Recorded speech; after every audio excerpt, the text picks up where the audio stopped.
Bismillahirrahmanirrahim. Assalamualaikum warahmatullahi wabarakatuh. Dalam babat Tanah Jawi diceritakan beberapa karomah Sunan Kalijaga. Terdapat kisah Sunan Kalijaga dan Ki Pandang Arang I. Sedikit informasi mengenai karomah. Berdasarkan riset tim Dautel yang beranggotakan 1 orang, karomah menurut Syekh Akbar Muhammad Fathur-Rahman adalah pemberian dari Allah Subhanahu wa Ta'ala dalam bentuk pertolongannya yang diberikan kepada seseorang yang membela agama Allah. Sifat karomah adalah kejadian di luar batas kemampuan manusia pada umumnya atau keluar dari kebiasaan pada umumnya. Paham? Oke, kita lanjut ke cerita. Alkisah, Ki Pandang Arang I, Adipati di Semarang sangat menderita karena putri kesayangan yang cantik jelita menderita sakit lumpuh. Segala ikhtiar telah dilakukan, malangnya semua usaha beliau gagal dan tidak ada kemajuan. Putrinya tetap lumpuh, sehingga beliau mempunyai nazar, barang siapa dapat menyembuhkan putrinya akan diambil sebagai menantu. Pada suatu hari, Sunan Kalijaga memberitahu bahwa di Gunung Gede ada orang yang pandai bernama Rana Wijaya berasal dari Majapahit. Atas permintaan Ki Pandang Arang I, Rana Wijaya datang ke Kadipaten. Dengan doa khusus dari beliau, akhirnya sang putri dapat disembuhkan, dan akhirnya Rana Wijaya diambil sebagai menantu. Pada saat Ki Pandang Arang I meninggal dunia, Rana Wijaya menggantikan dengan gelar Ki Pandang Arang II. Daerahnya maju pesat, rakyatnya makmur termasuk perkembangan agama Islam cukup memuaskan.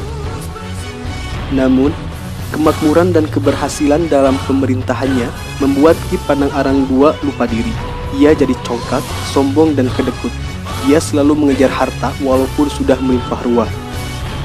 Mengetahui keadaan semacam itu, Sunan Kalijaga datang menyamar sebagai penjual rumput. Dalam kesempatan tawar-menawar, disisipkan peringatan terhadap perilaku Ki Pandang Arang II yang telah menyimpang dari ajaran agama Islam. Berulang kali Sunan Kalijaga datang memperingatkan, namun tak dihiraukan. Akhirnya Sunan Kalijaga menunjukkan kesaktiannya. Setiap tanah yang dicangkulnya berubah menjadi sebongkah emas dan diberikan kepada Pandang Arang. Pandang Arang sangat heran terhadap kesaktian penjual rumput. Setelah diketahui bahwa penjual rumput itu adalah Sunan Kalijaga, Ki Pandang Arang langsung sujud dan bertobat.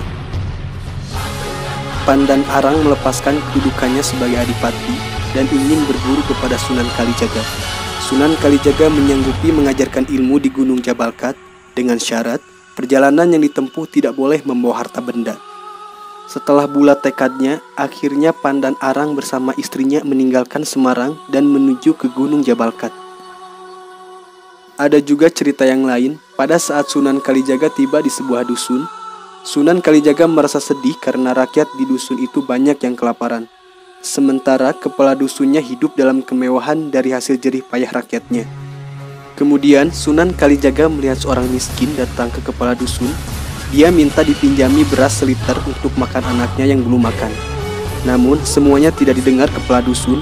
Malahan dia berkata bahwa karung-karung miliknya itu berisi pasir bukan beras. Mendengar kebohongan itu, Sunan Kalijaga lalu berdoa kepada Allah Subhanahu wa Ta'ala agar mengubah semua beras dalam karung itu menjadi pasir. Doa itu dikabulkan oleh Allah Subhanahu wa Ta'ala. Kepala dusun itu terperanjat kaget. "Aku rugi gara-gara kamu tahu. Beras-berasku berubah semua menjadi pasir," kata kepala dusun. "Tadi kata juragan semua karung itu memang isinya pasir bukan beras," jawab Sunan Kalijaga. Kepala dusun itu akhirnya segera minta tolong kepada Sunan Kalijaga. "Kanjeng Sunan, tolonglah saya. Kembalikan beras-beras saya yang akan saya jual ini. Bukannya engkau tadi mengatakan isi karung ini memang pasir?" Sunan Kalijaga menyindir kepala dusun yang kikir tersebut. "Saya tadi hanya berbohong kepada orang miskin itu agar dia tidak meminjam beras yang saya miliki." Akhirnya kepala dusun itu menyesal dan berjanji akan membagikan beras miliknya pada penduduk kampung. Lalu Sunan Kalijaga berdoa semoga Allah Subhanahu wa Ta'ala mengampuninya dan mengembalikan pasir itu menjadi beras kembali.